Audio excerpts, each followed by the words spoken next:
அண்ணா திராவிட முன்னேற்ற கழகத்தின் சார்பில் நிர்மலா பெரியசாமி அவர்களை அன்போடு பேச அழைக்கிறேன்.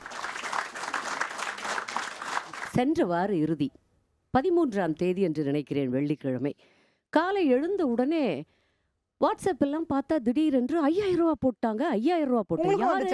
ஆமா, இல்ல எனக்கு வரல, 1-2 வருது. ஏன்னா எனக்கு பத்திரிகையாளர்கள் நிறைய மீடியா நண்பர்கள்லாம் நிறைய பேர் என்னுடைய அவங்க குரூப்ல இருக்கிறதுனால அவங்க எல்லாரும் எல்லாம் கொடுப்பாங்க. அதுல என்னன்னா என்னடா யாரு நம்ம முதலமைச்சரா திமுக அரசாங்கத்திலையா 5000 ரூபா போட்டிருக்காங்களா, ஆச்சரியமா இருக்கே. என்னடான்னு பார்த்தா பரவாயில்லையே, டைரக்ட் கேஷ் டிரான்ஸ்ஃபருங்கிறது ரொம்ப நல்ல சிஸ்டம் ஆச்சே. ஏன்னா பண பரிமாற்றம் மற்ற பயன் திட்டங்களாக வருவதை விட அப்படியே பணமாக வர்றப்போ அக்கௌண்ட்டில் வந்து விடுறப்போ அது உடனடியாக எடுத்து செலவு பண்ணலாம். அது ஒரு 5000 ரூபாய்ங்கிறது அவர்களுக்கு ஒரு சின்ன செலவுக்கு ஆகும். அடுத்து ஒரு கலவரம் வந்தது மனதில்.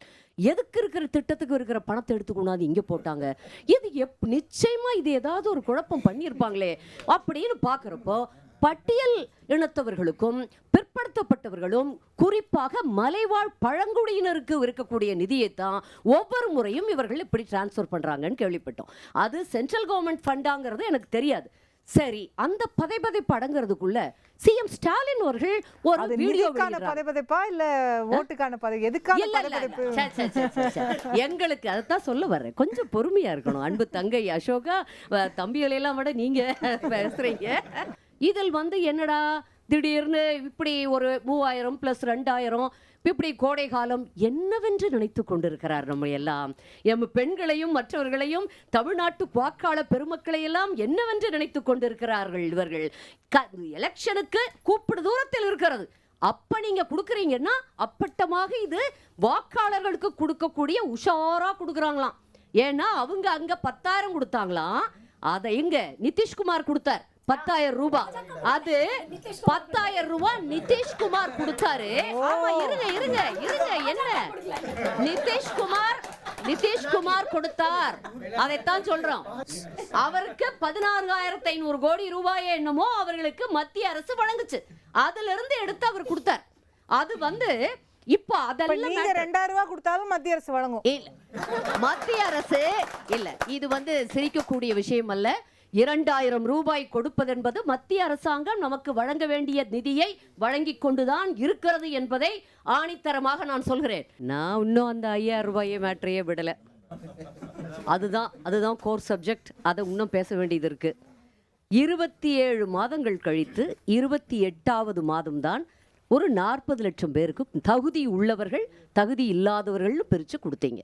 அதற்கு பிறகு 24 பாராளுமன்ற தேர்தல் வர்றதுக்கு முன்னாடி இன்னும் கொஞ்சம் பேர்த்துக்கு அடிஷ்னலாக கொடுத்தீங்க. அதற்கு பிறகு இப்பொழுது சட்டமன்ற தேர்தல் வர்றோடனே அதை இன்னமும் 1,31 லட்சம் பேருக்கு கொடுத்துருக்கீங்க. இது முழுக்க தேர்தலை ஒட்டி நடக்கக்கூடிய சம்பவமா இல்லையா? அதுக்காக மக்களை வாக்காளர்களை தங்கள் பக்கம் திருப்பக்கூடிய அளவுக்கு பண்றதுக்கான ஒரு முன்னேற்பாடா இல்லையா? இப்ப பாத்தீங்கன்னா 60 மாசங்களுக்கு இப்ப 5 வருஷம் 1000 ரூபாய் கொடுத்திருந்தா 60,000 ரூபாய் வந்திருக்கணும். இப்ப என்னது, அன்பு தங்கை தாரிகா சொன்னது மாதிரி ஒரு 9,000 ரூபாய்ன்னு எடுத்துக்கிட்டா கூட மிச்ச பணம் என்னாச்சு, எங்க போச்சு? முதலமைச்சரை பார்த்தா யாராவது கேட்கணும், எல்லாரும் சோசியல் மீடியால கேட்கணும். ஏன் உங்களுக்கு நஷ்டம் இல்லையா? உங்க வீட்டுல உங்க சகோதரிகளுக்கு உங்க மனைவிக்கெல்லாம் நஷ்டம் இல்லையா? அம்மாவுக்கெல்லாம் எல்லாருக்கும் நஷ்டம் இருக்கு. இவங்களுக்கு நிதி நிர்வாக திறமை தெரியல. எங்க அண்ணன் 2000 ரூபாய் அனௌன்ஸ் பண்ணப்போ எப்படி முடியும் அப்படின்னு எல்லாரும் பேசினாங்க. நிர்வாக திறமை இருக்கிறவங்களுக்கு எல்லாம் சாத்தியம்னு கெத்தா அசால்ட்டா பதில் சொல்லிட்டு அதே தன்னுடைய ட்ரேட்மார்க் சிரிப்பை சிரிச்சுட்டு போயிட்டே இருந்தார் அண்ணன். அது மட்டுமல்ல, இப்ப பாத்தீங்கன்னா 32 லட்சத்து நாங்க அப்புறம் சொல்ல ஆரம்பிச்சா பர்சனலா நல்லா இருக்காது, வேண்டாம். நான் பர்சனலா வேற யாரையும் பேச விரும்பல. பர்சனல் மேட்டர் பத்தி அடிக்கடி இப்ப சோசியல் மீடியாவிலையும் எல்லாரும் அரசியல்ல பொங்குறாங்க. அந்த தலைவர் அப்படி சொல்லிட்டார் சரியா, இந்த தலைவர் இப்படி சொல்லிட்டார் சரியா, பெண்களை பற்றி அப்படி சொல்லலாமா அப்படிங்கறதுல அதுக்குள்ள நான் வரல. ஆனால் பர்சனல் மேட்டர் பேசுவோம்.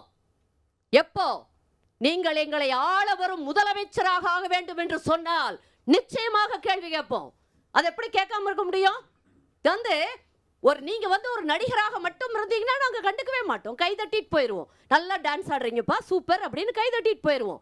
ஆள வருகிறவர் ஒரு இங்க எல்லாருக்கும் ஒரு அக்கௌண்டபிலிட்டி வேண்டாமா? ஆனானப்பட்ட அமெரிக்காவில் என்ன ஃப்ரீ சொசைட்டி, ஆனா அங்க தன்னை ஆளக்கூடிய பிரசிடென்ட்டும் மத்தவங்களும் ஒரு கட்டுக்கோப்பா இருக்கணும், ஒரு டைவர்ஸ் கூட பண்ணக்கூடாதுன்னு அவ்வளோ கேர்ஃபுல்லா அங்க வாழ்றாங்க. மக்கள் அவங்கள கேள்வி கேட்கறாங்க. சாதாரண மக்களை பத்தி கவலைப்படுறது இல்ல. இங்க நம்ம என்னடான்னா நம்ம அக்கம் பக்கத்துல நம்ம நண்பர்கள் நம்ம உறவினர்களை பத்தி 1000 காசிப் பேசுவோம். ஆனா நம்மை ஆள வருகிறேன் என்று வருகிறவர்களை நிச்சயமாக கேள்வி கேட்கணும். ஏன் பர்சனல் மேட்டர் பேசக்கூடாது? எல்லாரும் திடீர்னு என்னமோ ரொம்ப சொல்றீங்களே, எனக்கு புரியல. பெண்கள் அதுல இருக்காங்க, சம்பந்தப்பட்டவர்கள் அதுக்கு பதில் சொல்லணும். சம்பந்தப்பட்டவர்களே அது வரணும். ஏன் எல்லாரும் பொங்கணும்? எனக்கு புரியல. எப்படி வேணாலும் வாழ்வீங்க, எங்களை ஆள வருவீங்க, ஆனா கேட்க கூடாதா? எப்படி இது என்ன நியாயம்? 32,70,600 ரூபாய் 5 வருடங்களில் திமுக ஆட்சி, முதல்வர் ஸ்டாலினுடைய ஆட்சியில நம்ம இழந்திருக்கக்கூடிய பணம். அது தெரியுமா உங்களுக்கு? ஒவ்வொரு குடும்பமும் உண்மையானது.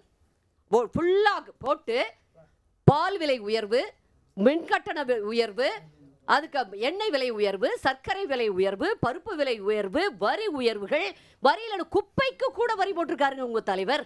அப்படி அத்தனை உயர்வு, சம்பள உயர்வு அவ்வளவு இல்லையே. அதிமுக ஆட்சியில் என்னென்னவெல்லாம் விலையில்லாத திட்டங்கள் வழங்கப்பட்டதோ, தாலிக்கு தங்கம், மடிக்கணினி, சைக்கிள், இது மாதிரி ஏராளமான திட்டங்கள், திருமண நிதி உதவி, அப்படி அத்தனை திட்டங்கள் வழங்கப்பட்டதோ அந்த திட்டங்களை எல்லாம் நிறுத்தியதால் லேப்டாப் கொடுக்குறாங்க. எப்போ? 4.5 வருஷமா. ரைட்டா?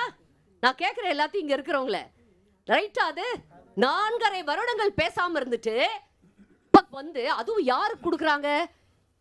கல்லூரியில படிக்கிற ஒரு 3வது வருடம் படிக்கிறவங்களுக்கு, யாருக்கு ஓட்டு போடுற வயசு வருதோ வந்துருச்சோ அவங்களுக்கு கொடுக்குறாங்க.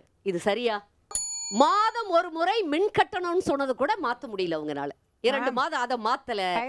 ஐயா எல்லாரையும் விட்டீங்க, என்னென்னவோ பேசுறாங்க. நான் எங்க இதுல பேசுறேன், இத மட்டும் சொல்லிடுறேன்.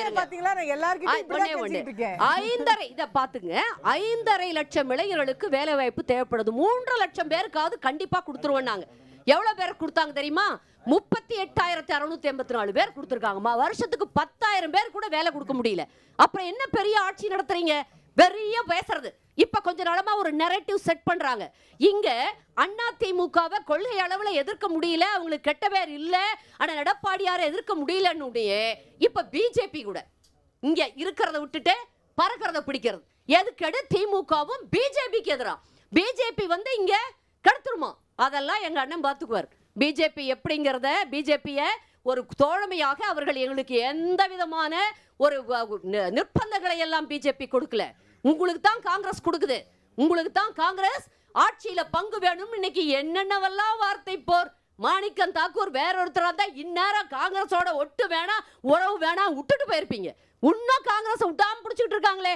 பார்க்கலாம் 22ஆம் தேதி என்ன நடக்குதுன்னு. நீங்கள் பேசுகிறீர்களா முதலமைச்சரே?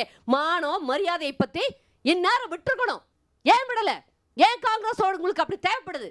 காங்கிரஸ் போனா பின்னாடியே விடுதலை சிறுத்தைகள் போயிருவாங்க. திருமா ரெட்டியா இருக்கார். இப்பவே அப்பப்ப ஃபீலர் விட்டுக்கிட்டே இருக்கார். உடனடியா போயிரும். கம்யூனிஸ்டும் போவாங்க. ஆனா என்னமோ ஐயா சண்முகம் அவர்கள் ரொம்பவே பேசிட்டு இருந்தார் இடையில.